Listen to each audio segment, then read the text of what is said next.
നമസ്കാരം. പ്രവാസ ലോകത്തെ വാർത്തകളും വിശേഷങ്ങളുമായി മിഡീസ്റ്റ് അവർ ആരംഭിക്കുന്നു. ആദ്യം പ്രധാന തലക്കെട്ടുകൾ. ഇന്ത്യയുടെയും ലോകത്തിന്റെയും താൽപര്യം മുൻനിർത്തി സമാധാനപൂർണമായ നടപടികൾ സ്വീകരിക്കാൻ വൻശക്തി രാജ്യങ്ങളും തയ്യാറാകുമെന്ന പ്രതീക്ഷയിലാണ് UAE. പശ്ചിമേഷ്യൻ മേഖലയിൽ രൂപപ്പെട്ട പ്രത്യേക സാഹചര്യത്തിൽ സ്ഥിതിഗതികൾ കൈവിട്ടു പോകാതിരിക്കാൻ നയതന്ത്ര നീക്കം അനിവാര്യമാണെന്ന വിലയിരുത്തലിലാണ് UAE നേതൃത്വം. President Sheikh Mohammed bin Zayed Al Nahyan വിവിധ രാഷ്ട്ര നേതാക്കളുമായി തിരക്കിട്ട ചർച്ചകൾ തുടരുകയാണ്. ഖത്തർ അമീർ Sheikh Tamim bin Hamad Al Thani, Jordan രാജാവ് അബ്ദുല്ല രണ്ടാമൻ, ബഹ്റൈൻ രാജാവ് Hamad bin Isa Al Khalifa എന്നിവരുമായി പ്രസിഡന്റ് സംസാരിച്ചു. അമേരിക്ക ഉൾപ്പെടെ വൻശക്തി രാജ്യങ്ങളുമായും ആശയവിനിമയം തുടരുകയാണ്. പരസ്പര സഹകരണം വർദ്ധിപ്പിക്കുന്നത് സംബന്ധിച്ച മറ്റു കാര്യങ്ങളും ചർച്ചയുടെ ഭാഗമായി. 6 മാസം പിന്നിട്ട ഗസയിലെ ഇസ്രായേൽ ആക്രമണം ഉടൻ അവസാനിപ്പിക്കാനും വെടിനിർത്തൽ സാധ്യമാക്കാനുമുള്ള കാര്യങ്ങളും വിവിധ നേതാക്കളുമായുള്ള ചർച്ചയിൽ ഇടം പിടിച്ചു. മേഖലയിൽ സുസ്ഥിരവും സമഗ്രവുമായ സമാധാനം കൈവരിക്കാൻ ഫലസ്തീൻ പ്രശ്നത്തിന് അന്തിമ പരിഹാരം ആവശ്യമാണെന്നും UAE പ്രസിഡന്റ് വ്യക്തമാക്കി. Media 1 Dubai. ഫലസ്തീൻ വിഷയത്തിലുള്ള ശാശ്വത പരിഹാരമാണ് മേഖലയിൽ സമാധാനത്തിനുള്ള വഴിയെന്ന് ഖത്തറും UAEയും. ഇറാൻ ഇസ്രായേൽ വിഷയത്തിൽ സംഘർഷം വ്യാപിക്കാതിരിക്കാനുള്ള ശ്രമങ്ങൾ വേണമെന്നും ഇരു രാജ്യങ്ങളും ആവശ്യപ്പെട്ടു. ഖത്തർ അമീറും UAE പ്രസിഡന്റും ഫോണിൽ നടത്തിയ ചർച്ചയിലാണ് ആവശ്യം. പശ്ചിമേഷ്യയിലെ പുതിയ സംഭവവികാസങ്ങളുടെ പശ്ചാത്തലത്തിലാണ് ഖത്തർ അമീർ Sheikh Tamim bin Hamad al താനിയും UAE president Sheikh Mohammed bin Zayed al നഹ്യാനും തമ്മിൽ ഫോണിൽ ചർച്ച നടത്തിയത്. ഇറാൻ ഇസ്രായേൽ സംഘർഷം രമ്യമായി പരിഹരിക്കണം, മേഖലയൊന്നാകെ സംഘർഷം വ്യാപിക്കുന്നത് ഒഴിവാക്കണമെന്നും ഇരു നേതാക്കളും ആവശ്യപ്പെട്ടു. ഗസയിൽ ഉടൻ വെടിനിർത്തൽ സാധ്യമാക്കണം, മേഖലയുടെ ശാശ്വത സമാധാനത്തിന് ഫലസ്തീൻ പ്രശ്നത്തിൽ അന്തിമ പരിഹാരം കാണണമെന്നും ഖത്തറും UAEയും വിലയിരുത്തി. അതേസമയം ഖത്തർ പ്രധാനമന്ത്രിയും വിദേശകാര്യമന്ത്രിയുമായ ഷെയ്ഖ് മുഹമ്മദ് ബിൻ അബ്ദുറഹ്മാൻ അൽ താനി ഇറാൻ വിദേശകാര്യമന്ത്രിയുമായി ഫോണിൽ സംസാരിച്ചു. നിലവിലെ സാഹചര്യങ്ങളിൽ ആശങ്ക പ്രകടിപ്പിച്ച ഖത്തർ ഇരു കക്ഷികളും സംയമനം പാലിക്കണമെന്നും ആവശ്യപ്പെട്ടു. Media 1 Doha. മേഖലയിൽ യുദ്ധസമാന സാഹചര്യമുണ്ടാകുന്നത് ഒഴിവാക്കാൻ ആവശ്യമായ നടപടികൾ സ്വീകരിക്കണമെന്ന് ബഹ്റൈൻ അന്താരാഷ്ട്ര സമൂഹത്തോട് ആവശ്യപ്പെട്ടു. ഒരു യുദ്ധം കൂടി താങ്ങാനുള്ള കരുത്ത് മേഖലയ്ക്കില്ലെന്നും യുദ്ധസമാന സാഹചര്യങ്ങൾ ഒഴിവാക്കുമെന്നാണ് പ്രതീക്ഷയെന്നും വിദേശകാര്യ മന്ത്രാലയം പ്രസ്താവനയിൽ വ്യക്തമാക്കി. അപകടകരമായ അവസ്ഥയിലേക്ക് സാഹചര്യങ്ങൾ എത്തിപ്പെടാതിരിക്കാൻ മേഖലയിലെ മുഴുവൻ രാജ്യങ്ങളും സംയമനം പാലിക്കണമെന്നും പ്രസ്താവനയിൽ ആവശ്യപ്പെട്ടു. ഗവർണറേറ്റുകളിൽ ശക്തമായ മഴ തുടരുന്നു. 2 ദിവസങ്ങളിലായി പെയ്ത മഴയിൽ മലയാളി ഉൾപ്പെടെ 19 പേർ മരിച്ചു. ഒമാനിൽ ബുധനാഴ്ച വരെ കനത്ത കാറ്റിനും മഴയ്ക്കും സാധ്യതയുണ്ടെന്നാണ് അധികൃതർ അറിയിച്ചിട്ടുള്ളത്. മുദേബി വിലായത്തിലെ സമദ് ഷാൻവാദിയിൽ അകപ്പെട്ട മുഴുവൻ കുട്ടികളുടെയും മൃതദേഹങ്ങൾ കണ്ടെത്തിയതായി civil defence and ambulance authority അറിയിച്ചു. റോയൽ ഒമാൻ പോലീസിന്റെയും സിവിൽ ഡിഫൻസ് ആൻഡ് ആംബുലൻസ് അതോറിറ്റിയുടെയും നേതൃത്വത്തിൽ ഊർജിതമായ രക്ഷാപ്രവർത്തനങ്ങളാണ് നടത്തിവരുന്നത്. വിവിധയിടങ്ങളിലായി കുടുങ്ങിയ ആയിരക്കണക്കിന് ആളുകളെ രക്ഷിക്കുകയും ചെയ്തതായി civil defence and ambulance authority അറിയിച്ചു. തെക്ക് വടക്ക് ബാത്തിന, ബുറൈമി, മസ്കത്ത്, തെക്ക് വടക്ക് ഷർക്കിയ, ദാഖിലിയ, ദാഹിറ എന്നീ ഗവർണറേറ്റുകളിലാണ് ശക്തമായ മഴ തുടരുന്നത്. ഏറ്റവും കൂടുതൽ ആൾനഷ്ടവും നാശവും വരുത്തിയത് വടക്കൻ ഷർക്കിയ ഗവർണറേറ്റിലാണ്. വടക്കൻ ഷർക്കിയയിൽ മരണപ്പെട്ട വിദ്യാർത്ഥികളുടെ കുടുംബങ്ങൾക്കും ബന്ധുക്കൾക്കും ഒമാനിലെ മന്ത്രിമാരുടെ കൗൺസിൽ യോഗം അനുശോചനം അറിയിച്ചു. ഒമാൻ സുൽത്താന്റെ ഭാര്യയും പ്രഥമ വനിതയുമായ അസയ്യിദ അഹദ് അബ്ദുള്ള അഹമ്മദ് അൽ ബുസൈദിയും അനുശോചനം രേഖപ്പെടുത്തി. Media 1 Muscat. കനത്ത മഴയുടെ പശ്ചാത്തലത്തിൽ ഒമാനിലെ 5 ഗവർണറേറ്റുകളിൽ അധികൃതർ പൊതു അവധി നൽകി. മുസന്തം, ബുറൈമി, ദാഹിറ, വടക്കൻ ബാത്തിന, ദാഖിലിയ ഗവർണറേറ്റുകളിൽ സർക്കാർ സ്വകാര്യ മേഖലയിലെ സ്ഥാപനങ്ങൾക്കാണ് ചൊവ്വാഴ്ച അവധി നൽകിയിരിക്കുന്നത്. ദോഫാർ, അൽ വുസ്ത ഒഴികെയുള്ള എല്ലാ ഗവർണറേറ്റുകളിലെയും സ്കൂളുകൾക്ക് ചൊവ്വാഴ്ച അവധിയായിരിക്കുമെന്ന് വിദ്യാഭ്യാസ മന്ത്രാലയം അറിയിച്ചു. പൊതു സ്വകാര്യ അന്തർദേശീയ സ്കൂളുകൾക്കും അവധി ബാധകമായിരിക്കും. അതേസമയം സ്കൂളിന്റെ സൗകര്യങ്ങൾ അടിസ്ഥാനമാക്കി ക്ലാസുകൾ ഓൺലൈനായി നടത്താനാകുന്നതാണെന്നും അധികൃതർ വ്യക്തമാക്കി. ഒമാനിലെ മഴക്കെടുതിയിൽ അനുശോചിച്ച് കുവൈത്ത് അമീറും പ്രധാനമന്ത്രിയും ഒമാൻ സുൽത്താന് അനുശോചന സന്ദേശം അയച്ചു. മഴക്കെടുതിയിൽ മരിച്ചവരുടെ ബന്ധുക്കളെ ആശ്വസിപ്പിച്ച അമീർ പരിക്കേറ്റവർ വേഗത്തിൽ സുഖം പ്രാപിക്കട്ടെയെന്നും പ്രാർത്ഥിച്ചു. ദുരന്തഫലമായുണ്ടാകുന്ന പ്രയാസകരമായ സാഹചര്യങ്ങളെ തരണം ചെയ്യാൻ ഒമാന്റെ സഹോദരങ്ങൾക്ക് കഴിയട്ടെയെന്ന് കുവൈത്ത് വിദേശകാര്യ മന്ത്രാലയം അറിയിച്ചു. UAEയിൽ കാറ്റും മഴയും ശക്തമാകുന്നു. മോശം കാലാവസ്ഥ കണക്കിലെടുത്ത വിവിധ എമിറേറ്റുകൾ നാളെയും മറ്റന്നാളും സ്കൂളുകൾക്ക് ഓൺലൈൻ പഠനം പ്രഖ്യാപിച്ചു. മുഴുവൻ സർക്കാർ ജീവനക്കാർക്കും വീട്ടിലിരുന്ന് ജോലി ചെയ്യാൻ അനുമതി നൽകി. ബുധനാഴ്ച വൈകുന്നേരം വരെ UAEയിൽ പലയിടത്തും മഴ തുടരുമെന്നാണ് മുന്നറിയിപ്പ്. UAEയുടെ പല ഭാഗത്തും നേരിയ തോതിൽ തുടരുന്ന മഴ ഇന്ന് രാത്രി മുതൽ കൂടുതൽ ശക്തമാകുമെന്നാണ് കാലാവസ്ഥാ നിരീക്ഷണ കേന്ദ്രത്തിന്റെ മുന്നറിയിപ്പ്. ശക്തമായ കാറ്റിനൊപ്പം ഇടിയോടുകൂടിയ മഴയും ആലിപ്പഴ വർഷവും അനുഭവപ്പെടും. ചൊവ്വാഴ്ച രാത്രി വരെ UAEയുടെ മിക്കയിടങ്ങളിലും മഴയും കാറ്റും തുടരും. ബുധനാഴ്ച രാജ്യത്തിന്റെ വടക്ക് കിഴക്കൻ എമിറേറ്റുകളിൽ മഴ തുടരും. UAEയിലെ മുഴുവൻ സർക്കാർ സ്കൂളുകളും നാളെയും മറ്റന്നാളും ഓൺലൈൻ പഠനത്തിലേക്ക് മാറാൻ എമിറേറ്റ് സ്കൂൾ എഡ്യൂക്കേഷൻ ഫൗണ്ടേഷൻ നിർദ്ദേശം നൽകി. ഷാർജ, അജ്മാൻ, റാസൽ ഖൈമ എമിറേറ്റുകളിലെ സ്വകാര്യ സ്കൂളുകൾക്ക് നാളെയും മറ്റന്നാളും ഓൺലൈൻ പഠനം നിർദ്ദേശിച്ചിട്ടുണ്ട്. ദുബൈയിൽ നാളെ സർക്കാർ ജീവനക്കാർക്ക് വീട്ടിലിരുന്ന് ജോലി ചെയ്യാൻ അവസരം നൽകാൻ കിരീടാവകാശി ഷെയ്ഖ് ഹംദാൻ നിർദ്ദേശം നൽകി. ദുബൈയിലെ സ്വകാര്യ സ്കൂളുകൾ ചൊവ്വാഴ്ച ഓൺലൈൻ പഠനത്തിലേക്ക് മാറാനും നിർദ്ദേശമുണ്ട്. റാസൽ ഖൈമയിലെ പാർക്കുകളും ബീച്ചുകളും ഇനിയൊരു അറിയിപ്പുണ്ടാകുന്നതുവരെ അടച്ചിടാൻ തീരുമാനിച്ചു. രാജ്യത്തെ സ്വകാര്യ സ്ഥാപനങ്ങൾ ജീവനക്കാരുടെ സുരക്ഷ ഉറപ്പാക്കണമെന്ന് തൊഴിൽ മന്ത്രാലയവും നിർദ്ദേശം നൽകിയിട്ടുണ്ട്. അടുത്ത മണിക്കൂറുകളിൽ കനത്ത മഴയിലും കാറ്റിലും ദൂരക്കാഴ്ച കുറയും. പലയിടത്തും ശക്തമായ വെള്ളക്കെട്ടിനും മലവെള്ളപ്പാച്ചിലിനും സാധ്യതയുണ്ട്. വാഹനമോടിക്കുന്നവർ ജാഗ്രത പാലിക്കണമെന്ന് അധികൃതർ പറഞ്ഞു. Media 1 Dubai. കുവൈത്തിൽ നാളെ മഴയ്ക്ക് സാധ്യത. ചൊവ്വാഴ്ച രാജ്യത്ത് ഇടിമിന്നലോട് കൂടിയ മഴയ്ക്ക് സാധ്യതയുണ്ടെന്ന് കാലാവസ്ഥാ നിരീക്ഷകൻ ഇസാ റമദാൻ പറഞ്ഞു. ഇന്ന് രാത്രിയോടെ തെക്കുകിഴക്കൻ കാറ്റ് കൂടുതൽ സജീവമാകും. ബുധനാഴ്ചയോടെ കാലാവസ്ഥ സ്ഥിരത കൈവരിക്കുമെന്നും താപനില ഉയരുമെന്നും ഇസാ റമദാൻ പറഞ്ഞു. കാലാവസ്ഥയെക്കുറിച്ച് ജാഗ്രത പാലിക്കണമെന്ന് അധികൃതർ അറിയിച്ചു. സൗദിയിൽ ബുധനാഴ്ച വരെ വ്യാപക മഴയ്ക്ക് സാധ്യതയെന്ന് കാലാവസ്ഥാ കേന്ദ്രത്തിന്റെ മുന്നറിയിപ്പ്. റിയാദിലും പരിസരങ്ങളിലും ശക്തമായ മഴയ്ക്ക് സാധ്യതയുള്ളതായി മുന്നറിയിപ്പ് വ്യക്തമാക്കുന്നു. താഴ്ന്ന പ്രദേശങ്ങളിലും വെള്ളക്കെട്ടിന് സാധ്യതയുള്ളയിടങ്ങളിലും താമസിക്കുന്നവർ ജാഗ്രത പാലിക്കാൻ സിവിൽ ഡിഫൻസ് നിർദ്ദേശം നൽകി. സൗദിയുടെ മിക്ക ഭാഗങ്ങളിലും ശക്തമായ മഴയ്ക്ക് സാധ്യതയുള്ളതായി ദേശീയ കാലാവസ്ഥാ കേന്ദ്രം മുന്നറിയിപ്പ് നൽകി. തലസ്ഥാനമായ റിയാദിലും പരിസര പ്രദേശങ്ങളിലും മഴ ശക്തമാകുമെന്നും മുന്നറിയിപ്പ് വ്യക്തമാക്കുന്നു. ഇതിനിടെ റിയാദിലും കിഴക്കൻ പ്രവിശ്യയുടെ വിവിധ ഭാഗങ്ങളിലും ഇന്ന് മഴ ലഭിച്ചു. ഇടിമിന്നലോടുകൂടിയ മഴയാണ് പല ഭാഗങ്ങളിലും ലഭിച്ചത്. ശീതക്കാറ്റും അനുഭവപ്പെട്ടു വരുന്നുണ്ട്. രാജ്യത്തിന്റെ വടക്കൻ അതിർത്തി പ്രദേശങ്ങൾ Al Jouf, Asir, Najran, Jazan, ഹായിൽ, Kazem, Mecca പ്രവിശ്യകളിലും മഴ എത്തി. ചില പ്രദേശങ്ങളിൽ ആലിപ്പഴ വർഷവും അനുഭവപ്പെട്ടു. ശക്തമായ മഴയ്ക്ക് സാധ്യതയുള്ള ഇടങ്ങളിലെ താഴ്ന്ന പ്രദേശങ്ങളിലും വെള്ളക്കെട്ടുകൾ രൂപപ്പെടുന്ന ഇടങ്ങളിലും താമസിക്കുന്നവർ ജാഗ്രത പാലിക്കാൻ സിവിൽ ഡിഫൻസ് നിർദ്ദേശം പുറപ്പെടുവിച്ചു. ദീർഘദൂര യാത്രകളിൽ ഏർപ്പെടുന്നവർ കാലാവസ്ഥാ മുന്നറിയിപ്പുകൾക്കനുസൃതമായി മുൻകരുതൽ നടപടികൾ സ്വീകരിക്കുവാൻ ട്രാഫിക് വിഭാഗവും നിർദ്ദേശം നൽകി. Naushad റിക്കൂർ, media 1 Dammam. ഹജ്ജ് യാത്രാ നിരക്കുകൾ നിശ്ചയിച്ച് കേന്ദ്ര ഹജ്ജ് കമ്മിറ്റി ഉത്തരവിറക്കി. കേരളത്തിലെ മറ്റ് വിമാനത്താവളങ്ങളെ അപേക്ഷിച്ച് കരിപ്പൂർ വഴിയുള്ള തീർത്ഥാടകർ 35,000 രൂപ അധികം നൽകണം. എയർ ഇന്ത്യ ടിക്കറ്റിന് കൂടുതൽ പണം ഈടാക്കുന്നതാണ് തീർത്ഥാടകർക്ക് പ്രയാസമുണ്ടാകാൻ കാരണം. 3,73,000 രൂപയാണ് കരിപ്പൂരിൽ നിന്നും ഹജ്ജിന് പോകുന്നവർ നൽകേണ്ടത്. കൊച്ചിയിൽ നിന്നും ഹജ്ജിന് പോകുന്നവർ 3,37,100 രൂപയും കണ്ണൂർ വിമാനത്താവളം വഴി ഹജ്ജിന് പോകുന്നവർ 3,38,000 രൂപയും നൽകണം. കരിപ്പൂർ എംബാർക്കേഷൻ പോയിന്റ് നൽകിയവർ 35,000 രൂപ അധികം നൽകണം. എയർ ഇന്ത്യ എക്സ്പ്രസ് കൊട്ടേഷൻ ക്ഷണിച്ചപ്പോൾ കൊച്ചിയേക്കാൾ 75,000 രൂപ അധികം വിമാന ടിക്കറ്റ് നിരക്ക് കരിപ്പൂരിൽ നിന്നും ഈടാക്കുന്നത് മീഡിയ 1 റിപ്പോർട്ട് ചെയ്തിരുന്നു. പ്രതിഷേധങ്ങൾക്കൊടുവിൽ 40,000-ഓളം രൂപ കുറച്ചു.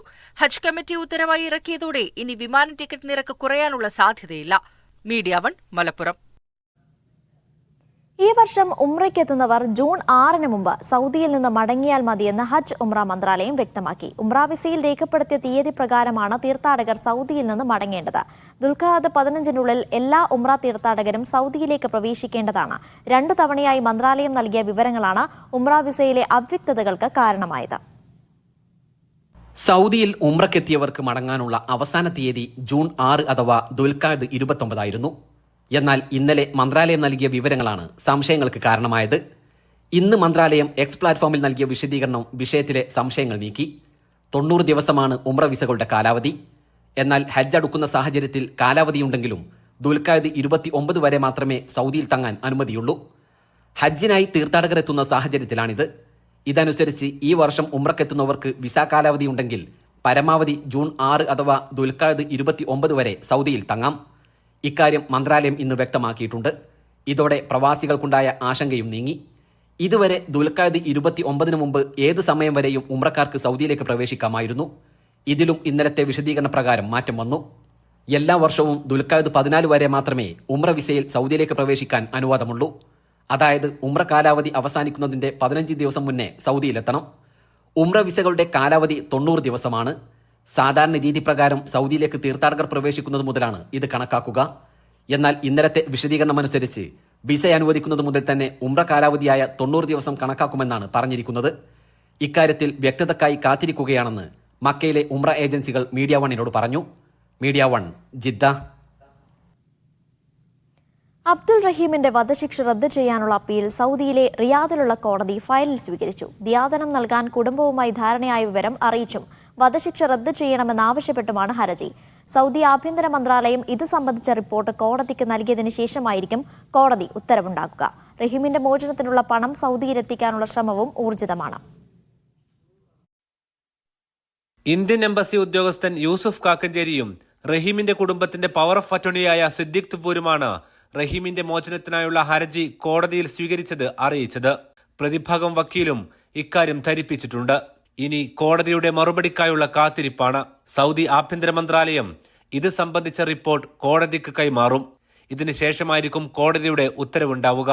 ദിയാദനം നൽകാനുള്ള കുടുംബത്തിന്റെ സമ്മതത്തിന് അംഗീകാരം നൽകുകയാണ് ആദ്യം കോടതിയുടെ ഭാഗത്തു നിന്നുണ്ടാകുന്ന നടപടി. തുടർന്ന് വധശിക്ഷ റദ്ദ് ചെയ്തുള്ള ഉത്തരവുണ്ടാകുമെന്നാണ് പ്രതീക്ഷ. വധശിക്ഷ റദ്ദ് ചെയ്തുള്ള ഉത്തരവ് വന്നാൽ അത് സുപ്രീം കോടതി ശരിവെക്കുകയും വേണം. ഇതിനെല്ലാം ശേഷമായിരിക്കും ജയിൽ മോചനവുമായി ബന്ധപ്പെട്ട നടപടികൾ ആരംഭിക്കുക. ഇന്ത്യയിൽ നിന്ന് സമാഹരിച്ച തുക സൗദിയിലേക്ക് എത്തിക്കാനുള്ള ശ്രമവും ഊർജിതമാക്കിയിട്ടുണ്ട്. പണം സൗദിയിലെത്തിക്കാൻ ഇന്ത്യൻ എംബസിയാണ് സഹായിക്കുന്നത്. വിദേശകാര്യ മന്ത്രാലയത്തിന്റെ അനുമതി ലഭിച്ചാലുടൻ പണം അയക്കാനുള്ള ക്രമീകരണങ്ങളും അനുമതിയും അതിവേഗം പൂർത്തിയാക്കാൻ നാട്ടിലെ ബാങ്കുകളോട് ആവശ്യപ്പെട്ടതായി റഹീം സഹായ സമിതി രക്ഷാധികാരി അഷ്റഫ് വെങ്ങാട്ടും അറിയിച്ചു. Aftabur Rahman, media one, Riyadh.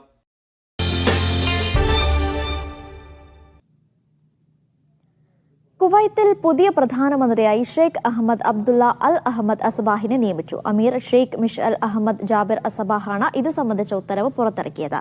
പുതിയ സർക്കാർ രൂപീകരിക്കാനും മന്ത്രിമാരെ തിരഞ്ഞെടുക്കുവാനുള്ള ചുമതലയും പ്രധാനമന്ത്രിക്ക് നൽകിയിട്ടുണ്ട്. മുൻ പ്രധാനമന്ത്രി ഷെയ്ഖ് ഡോക്ടർ മുഹമ്മദ് അൽ സബാഹിന്റെ നേതൃത്വത്തിലുള്ള കുവൈത്ത് മന്ത്രിസഭ രാജിവെച്ചതിനെ തുടർന്നാണ് പുതിയ പ്രധാനമന്ത്രിയെ നിയമിച്ചത്. കുവൈത്ത് പാർലമെന്റ് അംഗങ്ങൾ അനൗപചാരിക യോഗം ചേർന്നു. ദേശീയ അസംബ്ലിയിൽ ഉന്നയിക്കേണ്ട വിഷയങ്ങൾ ചർച്ച ചെയ്യുന്നതിന്റെ ഭാഗമായാണ് ഏകോപന യോഗം ചേർന്നത്. യോഗത്തിൽ 50 എംപിമാരിൽ 41 പേരും പങ്കെടുത്തതായി പ്രാദേശിക മാധ്യമമായ അൽ റായ് റിപ്പോർട്ട് ചെയ്തു. കുവൈത്തികൾക്കുള്ള ആനുകൂല്യം വർദ്ധിപ്പിക്കുക, തെരഞ്ഞെടുപ്പ് കമ്മീഷൻ നിയമം ഭേദഗതി ചെയ്യുക, ജുഡീഷ്യറിയുടെ അധികാരം പൗരത്വ പ്രശ്നങ്ങളിലേക്ക് വ്യാപിപ്പിക്കുക തുടങ്ങിയ വിഷയങ്ങൾ അജണ്ടയിലെ ഉയർന്ന മുൻഗണനാ ഇനങ്ങളിൽ ഉൾപ്പെടുത്തുവാൻ യോഗം തീരുമാനിച്ചു. സൗദിയിൽ പണപ്പെരുപ്പം കുറഞ്ഞു. മാർച്ചിൽ അവസാനിച്ച കണക്കുകളിലാണ് കുറവ് രേഖപ്പെടുത്തിയത്. 1.6% പണപ്പെരുപ്പം കുറഞ്ഞത്. ഗാർഹിക ഉപകരണങ്ങൾ, വസ്ത്രങ്ങൾ, പാദരക്ഷകൾ, മെയിന്റനൻസ്, വാഹന വിൽപ്പന എന്നിവയുടെ വിലയിൽ കുറവ് രേഖപ്പെടുത്തിയത് പണപ്പെരുപ്പം കുറയാൻ ഇടയാക്കി. മാർച്ചിൽ അവസാനിച്ച സാമ്പത്തിക അവലോകന റിപ്പോർട്ടിൽ രാജ്യത്തെ പണപ്പെരുപ്പം വീണ്ടും കുറവ് രേഖപ്പെടുത്തി. 1.6% പണപ്പെരുപ്പത്തിൽ കുറവ് വന്നത്. ജനറൽ അതോറിറ്റി ഫോർ സ്റ്റാറ്റിസ്റ്റിക്സ് അഥവാ ഗസ്റ്റാറ്റാണ് റിപ്പോർട്ട് പുറത്തുവിട്ടത്. ഫെബ്രുവരിയിൽ 1.8% രാജ്യത്തെ പണപ്പെരുപ്പ് നിരക്ക്. മാർച്ചിൽ ജീവിത ചെലവ് സൂചിക 110.23 പോയിന്റായി കുറഞ്ഞു. ഫർണിച്ചർ, ഗാർഹിക ഉപകരണങ്ങൾ, മെയിന്റനൻസ് എന്നിവയുടെ ചെലവ് 3.2%, വാഹനങ്ങളുടെ വാങ്ങൽ വില 3% കുറഞ്ഞു. വസ്ത്രങ്ങൾ, പാദരക്ഷകൾ എന്നിവയുടെ വിലയിൽ 4%, ഗതാഗത മേഖലയിൽ 1.8% കുറവ് രേഖപ്പെടുത്തി. എന്നാൽ ഉപഭോക്തൃ സൂചികയിൽ ഭവന, വൈദ്യുതി, വെള്ളം, ഗ്യാസ് ഉൾപ്പെടുന്ന ഇന്ധനങ്ങൾ എന്നിവയുടെ വിലയിൽ 8.8% വർധനവും പഴം, പച്ചക്കറികളുടെ വിലയിൽ 6.8% വർധനവും ഇക്കാലയളവിൽ രേഖപ്പെടുത്തി. ഇത് റെസ്റ്റോറന്റുകളിൽ വിലവർധനവിന് ഇടയാക്കിയതായും റിപ്പോർട്ട് വ്യക്തമാക്കുന്നു. Naushad റിക്കൂർ, media one, Dammam. കുവൈത്തിൽ ആവശ്യമായ അളവിൽ ഭക്ഷ്യവിഭവങ്ങൾ സ്റ്റോക്കുള്ളതായി ഫെഡറേഷൻ ഓഫ് കോഓപ്പറേറ്റീവ് സൊസൈറ്റീസ് മേധാവി മുസാബ് അൽ മുല്ല അറിയിച്ചു. നിലവിൽ രാജ്യത്തെ വിവിധ സഹകരണ സംഘങ്ങളിലായി 6 മാസത്തിലേറെ ഭക്ഷ്യവസ്തുക്കളുടെ കരുതൽ ശേഖരമുണ്ടെന്ന് അദ്ദേഹം പറഞ്ഞു. അതിനിടെ പശ്ചിമേഷ്യയിലെ സംഘർഷം മൂർച്ഛിക്കുന്ന പശ്ചാത്തലത്തിൽ ആവശ്യമായ ഭക്ഷണങ്ങളും മരുന്നുകളും ഇന്ധനവും സ്റ്റോക്ക് ചെയ്യണമെന്ന് കൺസ്യൂമർ പ്രൊട്ടക്ഷൻ അസോസിയേഷൻ മേധാവി മിഷാൽ അൽ മന്ന ആവശ്യപ്പെട്ടു. സൗദിയിൽ ട്രാഫിക് പിഴയിൽ പ്രഖ്യാപിച്ച ഇളവിന്റെ മറവിൽ തട്ടിപ്പ് നടക്കുന്നതായി ട്രാഫിക് വിഭാഗത്തിന്റെ മുന്നറിയിപ്പ്. ഇളവ് ലഭിക്കാൻ പ്രത്യേക സൈറ്റുകളിൽ രജിസ്റ്റർ ചെയ്യണമെന്നാവശ്യപ്പെട്ടുകൊണ്ടാണ് തട്ടിപ്പ് നടത്തുന്നത്. ഇത്തരം സൈറ്റുകളിൽ രജിസ്റ്റർ ചെയ്യരുതെന്നും ഏപ്രിൽ 19 മുതൽ ഇളവ് സ്വമേധയാ ലഭ്യമാകുമെന്നും ട്രാഫിക് വിഭാഗം അറിയിച്ചു. ഈ മാസം 18 മുമ്പ് ചുമത്തുന്ന എല്ലാ ട്രാഫിക് പിഴകൾക്കും 50% ഇളവ് നൽകുമെന്ന് സൗദി ആഭ്യന്തര മന്ത്രാലയം നേരത്തെ പ്രഖ്യാപിച്ചിരുന്നു. ഏപ്രിൽ 18 മുതൽ ഇളവ് പ്രാബല്യത്തിൽ വരും.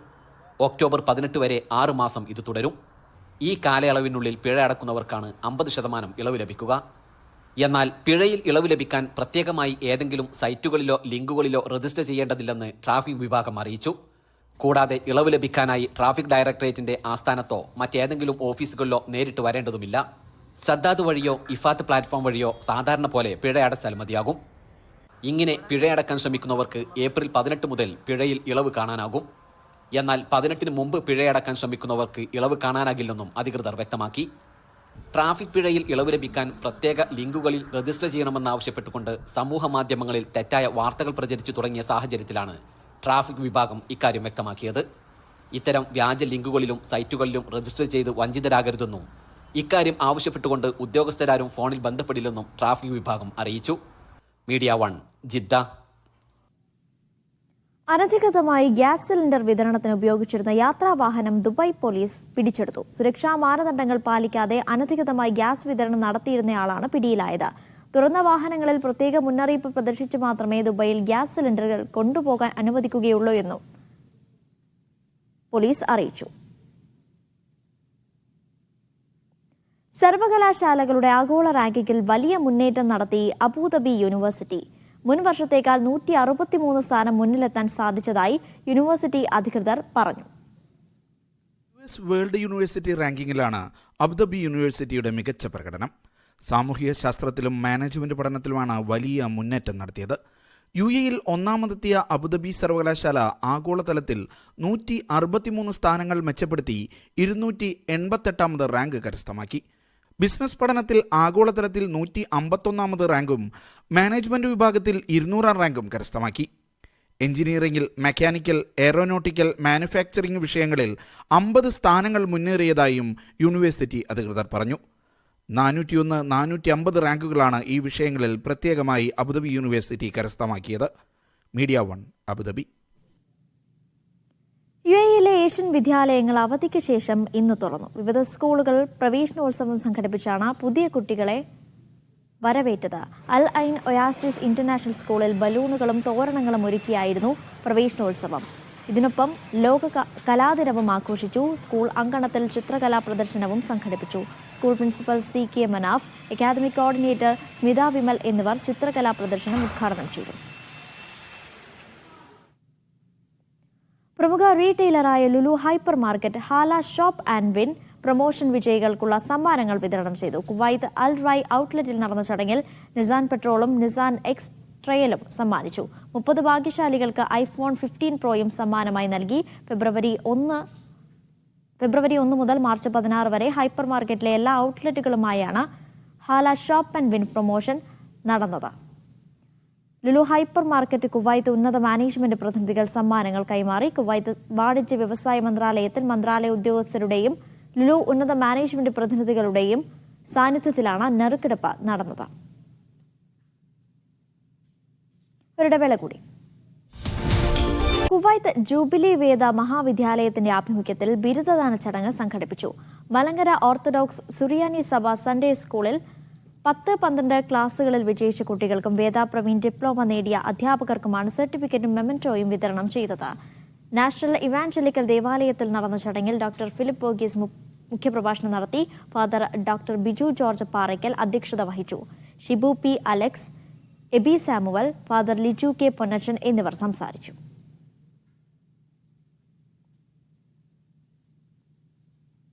ദുബായ് KMCC മലപ്പുറം ജില്ലാ കമ്മിറ്റി ദുബായിൽ ഇലക്ഷൻ ക്യാമ്പയിൻ സംഘടിപ്പിച്ചു. ഡോക്ടർ അൻവർ അമീൻ ഉദ്ഘാടനം ചെയ്തു.